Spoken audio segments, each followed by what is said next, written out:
In the previous video, I've demonstrated how to create the auto-rotating announcement bar in Shopify's Dawn theme. While in this video, I'll show you how to remove the previous and next arrows within the announcement bar.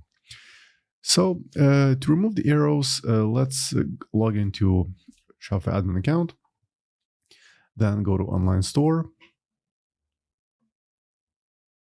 Then locate Dawn theme. In my case, is the latest version, 12.0, and create the backup copy. So let's hover on the three dots and then click duplicate.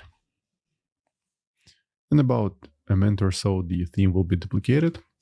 Okay, so the theme copy has been created. Now we can go ahead and safely make changes in the actual code.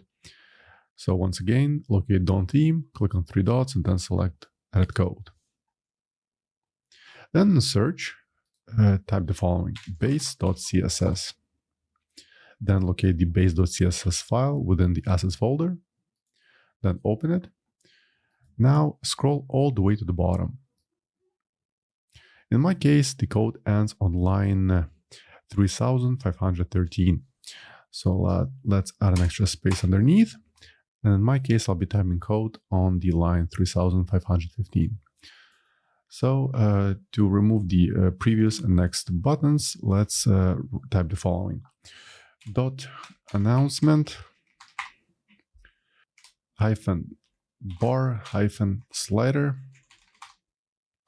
space .slider button prev, then followed by comma. Now go ahead and just copy everything before the comma and paste it underneath. In my case, it's on line 3516. Then instead of prev, let's replace it with next. Then open the left and right curly braces, then press enter.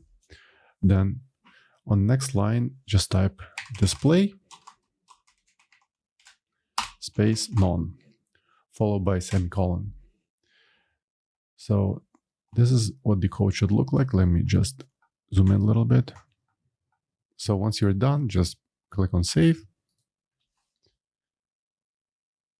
And then let's go to the home page and then refresh it. So as you can see, the previous and the next buttons are no longer visible. So that's pretty much it. That's all I want to show you in this video. Hope you found it helpful. And for more Shopify tutorials, please subscribe to my channel. Thank you.